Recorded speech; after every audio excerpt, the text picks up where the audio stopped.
Hey y'all, it's Kirk. So Ask Dr. Kirk, episode 20. Woo! Whoop, whoop.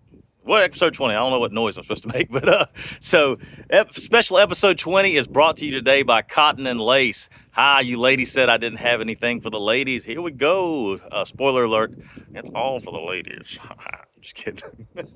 Lord help us, I'm just kidding. So Cotton and Lace, I'll have the link below. So clothing, embroidery, some absolutely awesome stuff for my girls here locally. So when you're ready to update your style and taste, come check out the girls at Cotton and Lace. That's actually not their slogan at all. I just crush whenever I'm on the mic. So what can I say? Check out the link below. Anyway, so episode 20, Ask Dr. Kirk. So question today comes from Janice in Alma, Georgia.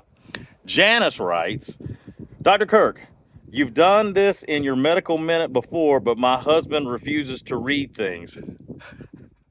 Will you do a video on why he needs to stop giving my kid ibuprofen anytime he even gets the slightest fever? That is awesome. Okay, Miss Janice. So, yes, we have written about this before, but yes, let's talk about fevers real quick. What is a fever? So, the definition is this is one of your immune responses that God gave us.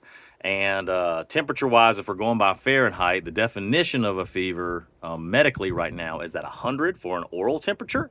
Now, when you take any of the other ones, including rectal and the forehead and all these things and whatever, ears and all the dermal kind of things, it's actually 100.5.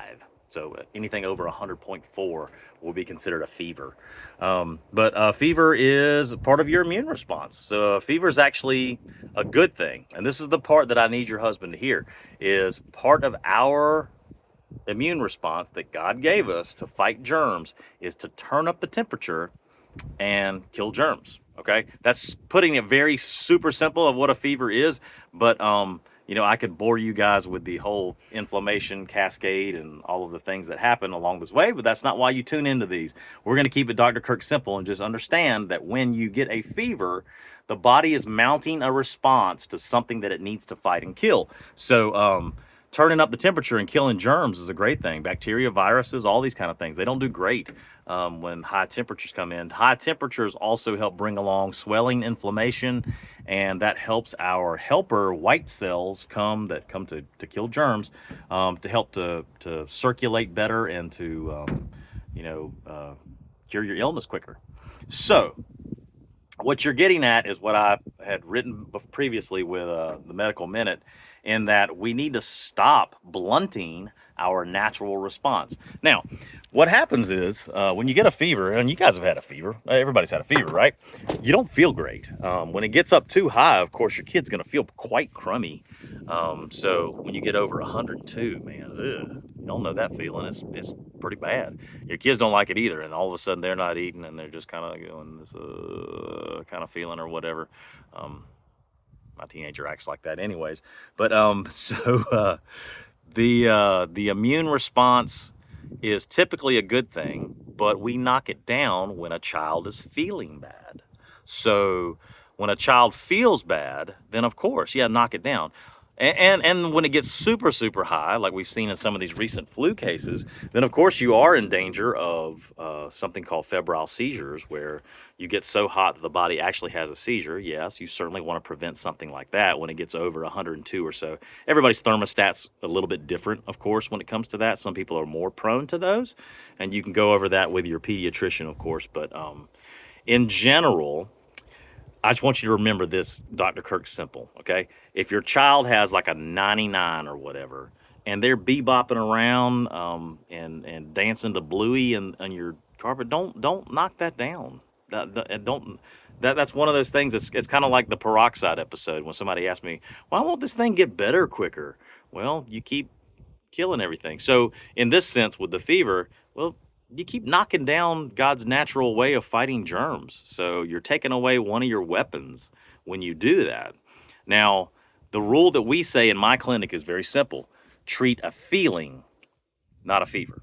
Okay? So don't get lost in the numbers. I know these through COVID times, we got all these cool thermometers and everything, and everybody's so quick to go beep, beep, beep. And when my wife gets a new one, she's beeping all of us beep, beep, beep, and trying to see how accurate things are.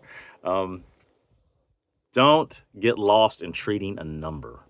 A fever is wonderful because it is an immune system response from God. It is also, for us clinicians, it is a wonderful way for us to know that a child is battling illness. So it's an alarm system for us too. So yes, I don't want you just to totally shrug off a fever. A fever is, like we've trained you before, a fever is a time for you to say, ooh, my child's sick. I need to go see Dr. Kirk or whoever. You can go see whoever you want to. You ain't got to see me. If you want to go to the treasure box, you can come see me. But come see one of your providers and get assessed and figure out what the actual illness is so that it can be treated correctly. But then treat a feeling. Your child feels awful, treat them. Okay, absolutely. They're dancing around, singing and making TikTok videos. Don't treat that. Let the fever do its job. So also, let me add another little caveat. I believe you. I will believe you. This is funny. Some of you nurses are going to laugh when you hear this part. But one crazy phenomenon that seems to happen is a child will come in with this big high fever, and of course, my triage nurse is going to say, "Hey, did you give them anything?" And they're like, "No, I wanted you to see how high this fever gets." And the poor child is sitting there like, "I don't want chicken nuggets and sweet and sour." Treat your child. I'll believe you. You don't have to prove to me how high the fever got. If your child feels terrible, please treat him, y'all. Don't just bring him in and I wanted to show you. No, we ain't got to do that. So, anyways, Janice in Alma, Georgia. I hope this helps. I hope your husband's listening. Yeah, don't do that, man. Treat a feeling, not a number. Love y'all. Mean it. Jesus loves you. Hey, let's go on. We're past 20 now. Y'all keep the questions coming. Remember, likes and shares and all that kind of stuff help these videos so much. So I really appreciate y'all in these 20 videos that we've done. We started this as kind of a goof, and I'm so very appreciative that this is reaching some sort of audience. And if the Lord blesses them, maybe they're helping some people. So thank you for letting me spread simply what the great physician has blessed me to be able to do. Love y'all.